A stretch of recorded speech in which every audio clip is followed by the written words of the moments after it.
মসজিদের জন্য আদায় হলো।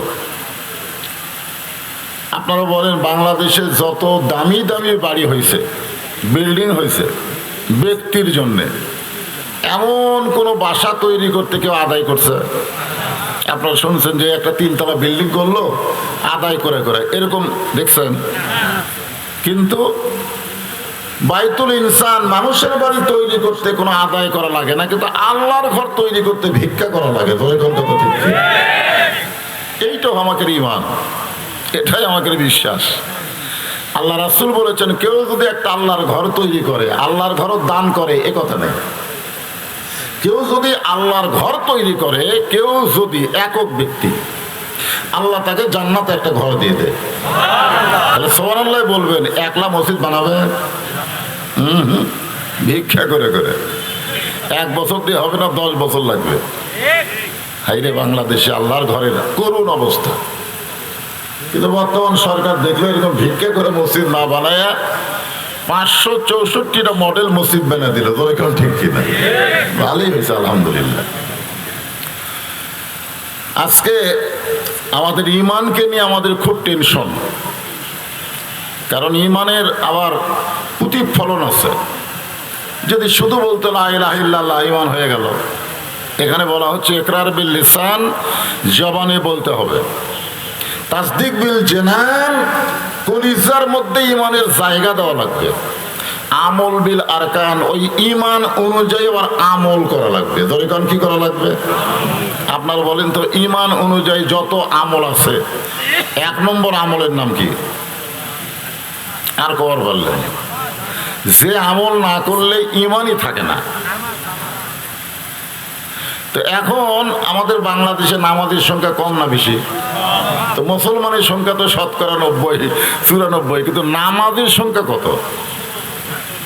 বিশ্বাস করেন যে মুসলমান দাবি করে নামাজ পড়ে না, ওই যতই মুসলমান নাম লেখুক, ওই আসলে মুসলমান থাকে না। 2-1জন ঠিক করলেন, বাদ বাকি কি বেনামাজি নাকি? বুখারী শরীফের হাদিস, কোরআনের পরে যে কিতাব, সেখানে বলা হয়েছে বাইনাল আবদি ওয়াল কুফরি তরকুস সালাত, বান্দা আর কাফেরের মধ্যে পৃথক করার জিনিসটার নামই হলো নামাজ। যে নামাজ পড়ে সে আল্লাহর বান্দা, আর যে নামাজ পড়ে না সে হলো কাফের। আল্লাহ কোরআনে বলেছেন, ফাদখুলি ফি ইবাদি ওয়াদখুলি জান্নাতি। আয়াতের অর্থ হলো, যে আল্লাহর বান্দা হলো সে জান্নাতে প্রবেশ করলো। আর বান্দা হতে গেলে কি লাগবে? নামাজ লাগবে। ধরেন কি লাগবে? মসজিদ কিসের জন্য?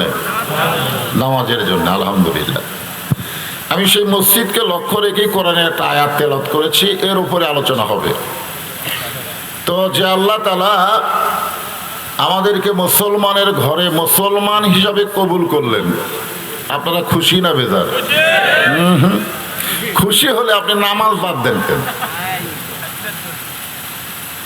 মুসলমানের ঘরে জন্ম নিলেই যদি মুসলমান হওয়া যেত, তাহলে আল্লাহ কেন বললেন লা তামুতুন্না ইল্লা ওয়া আনতুম মুসলিমুন, মুসলমান না হয়ে তোমরা মরো না?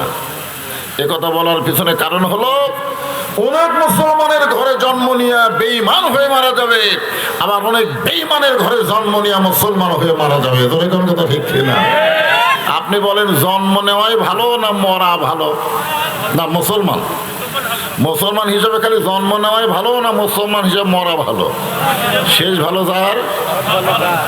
এই এখন আমরা মুসলমান যদি মরতে চাই, নামাজ ছাড়া আমাদের বিকল্প কোনো রাস্তা নাই। মসজিদের উন্নয়ন মানে মসজিদকে সুন্দর করা নয়, মসজিদের উন্নয়ন হলো মুসল্লি কালেকশন করা। মুসল্লি যখন কি কালেকশন? আমাদের বাংলাদেশের মডেল মসজিদে মুসল্লি নেই, বিশাল বিশাল মসজিদ, মুসল্লি নেই। 2-1জন মসজিদ দেখবার যায়, মসজিদ কি করবার যায়? সেই রকম ছবি টবি তোলে, সেই রকম মসজিদ। বাংলাদেশে একটা মসজিদ আছে 201 গম্বুজ, একটা মসজিদের গম্বুজের সংখ্যা হলো 201। টাঙ্গাইলের গোপালপুরে আমার এলাকার কিছু লোক হাইস মাইক্রো ভাড়া নিয়ে দেখবার গেছিল। কি করে গেছিল? দেখতে। মসজিদ দেখে এসে আমার বলতে হুজুর সেই রকম মসজিদ। আমরা ছাদের ওপর উঠে গম্বুজ গুনেছি হুজুর 201টা। মসজিদ দেখে প্রাণ ভরে গেল, সেই রকম মসজিদ। আমি বললাম তোমরা গেছিলে কয়টায়? 11টার সময়। ওখান থেকে বিদায় হচ্ছে কয়টায়? 3টার সময়। তো এই সময়ের মধ্যে কিন্তু একটা নামাজ আছিল, জোহরের নামাজ। সেই নামাজের খবর কি? তাই হুজুর আমরা খালি দেখিয়েছি, নামাজ পড়েনি। আপনারা বলেন যে মসজিদ দেখার জন্যে, এজোর এখন দেখার জন্যে মসজিদের মধ্যে আমাদের প্রবেশ করতে হবে। প্রবেশ করতে গেলে ইচ্ছা অনুযায়ী করা যাবে না, ডান পায়ে করা লাগবে। তোর এখন ঠিক কিনা? শুধু ডান পায়ে করলে হবে না, জবান খুলে একটা দোয়াও পড়া লাগবে, আল্লাহুম্মা ইফতাহলি আবওয়াবা রাহমাতিক। এখন বলেন এই দোয়া অনুযায়ী আপনি যে দরজা দিয়ে ঢুকতেছেন, এটা গজবের ঘর না রহমতের ঘর? আপনার অন্তর থেকে বলেন তো, এই মুরব্বী কোন দিক হয়ে বসলো? এটা না না, বক্তার চেহারার দিকে তাকায় থাকলে বাজান। শরীর খারাপ, ওয়াজ শোনা হলো মোস্তাহাব, আর শরীরকে সুস্থ রাখা হলো ফরজ। ওয়াজ শোনা কি? এর কথা কর না, কারণ ওয়াজ শোনা কি? অসুস্থ ব্যক্তির জন্য ফরজ রোজা রাখাও চলবে না। অসুস্থ ব্যক্তির জন্য ফরজ রোজা রাখা চলবে না, যখন সুস্থ হবে তখন করবে। অসুস্থ লোকের জন্য জামাতে নামাজ পড়া ওয়াজিব না। অসুস্থ লোকের জন্য নামাজ পড়া লাগবে, কিন্তু জামাত ওয়াজিব না।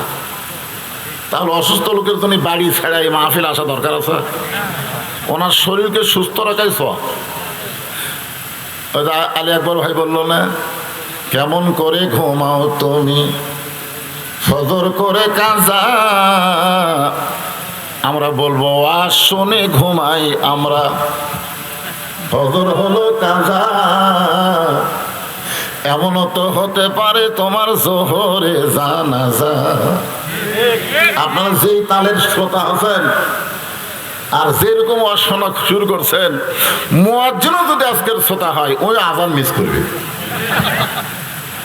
হ্যাঁ, এই জন্য বাংলাদেশের কোনো মুয়াজ্জিন ওয়াজ শোনে না। বাংলাদেশের কোনো মুয়াজ্জিন ওয়াজ শোনে না, কারণ ওয়াজ শোনা দরকার না, ওরা ফজরে আজান দেওয়া দরকার। এখন কথা ঠিক কিনা? আপনি কি মনে করছেন আজকে যখন রাত 1টার সময় ওয়াজ শেষ করে ছেড়ে দেওয়া হবে, তো আবার খাই বাড়ি যেতে 2টা-3টা বাজে, যদি ঘুম দেন মুয়াজ্জিন আজান দিয়ে চেতন পাবে?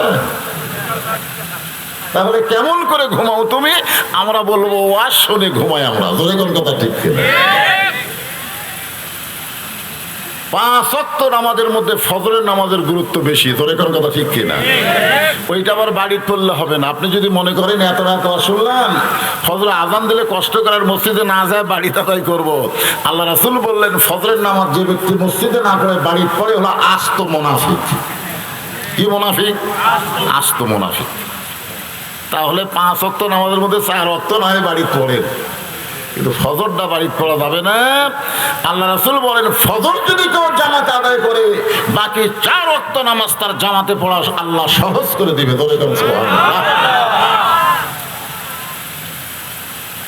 এখন আমরা আল্লাহর প্রশংসা বেশি বেশি করি যে আল্লাহ আমাদেরকে মুসলমানের ঘরে মুসলমান হিসেবে কবুল করেছেন। প্রশংসা করার কারণ হলো আল্লাহ তাআলা দয়া করে আমাদেরকে বিশ্ব নবীর উম্মতের মধ্যে শামিল করেছে। সুবহানাল্লাহ।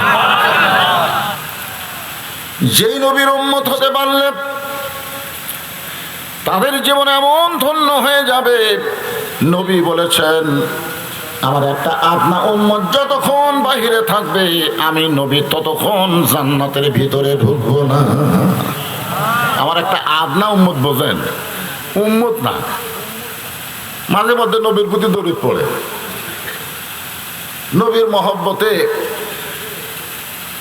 মাঝে মধ্যে একটু রাসূলের প্রতি দরুদ পড়ে, এরকম উম্মত জান্নাতের বাহিরে থাকা অবস্থায় নবী জান্নাতের মধ্যে ঢুকবে না, তাকে নিয়ে জান্নাতে ঢুকবে। বুখারী শরীফের হাদিস, প্রত্যেকটা নবীরা যখন নফসি নফসি বলে কাঁদবে, আমাদের নবী তখন ইয়া রব্বি হাবলি উম্মতি বলে সেজদায় পড়ে থাকবে। ধরে সুবহানাল্লাহ। সেই নবীর উম্মত হওয়াতে খুশি না বেজার? খুশি হলে দাড়ি রাখা লাগবে। আপনি দাড়ি কামাবেন আর নবীর সুন্নতের নবীর উম্মতের দাবি করবেন, এটা মুখে মুখে, অন্তরে না।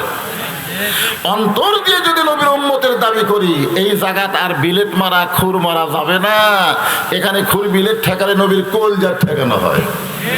তো লক্ষণ ভালো। অনেকে মন খারাপ করতেছে। এক মেয়ে আমারে কয়, হুজুর আমার স্বামী এত সুন্দর, আমি স্বামীকে নিয়ে বাহিরে বের হলে মেয়েরা শুধু আমার স্বামীর দিকে নজর দেয়। এমন কোনো দোয়া আছে যে এটা আমল করলে মেয়েরা আমার স্বামীর দিকে তাকাবে না?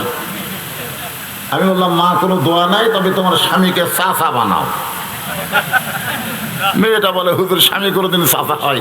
আমি বলি, চাচা কও এ কথা কইনি, চাচা বানাও এ কথা কইছি। তোমার স্বামীর এই তেলতলা মুখত একটু দাড়ি গজানোর ব্যবস্থা করো। হাত পাও ধরে স্বামীর দাড়ি রাখাইছে, এখন দাড়ি 4 আঙ্গুল হয়েছে। মেয়েটা বলে, আমার স্বামীকে না রাস্তায় গেলে একটা মেয়েও আমার স্বামীর দিকে তাকায় না, যদি কই তাকায় সালাম দেয়, বলে চাচা কেমন আছে। তা আমার সামনে আমার স্বামীর কেউ যদি চাচা কয়, তখন আমার মনের মধ্যে আর শয়তানি খেয়াল থাকে না, কেন চাচার সাথে কোনো মেয়ে খারাপ, সাথে কোনো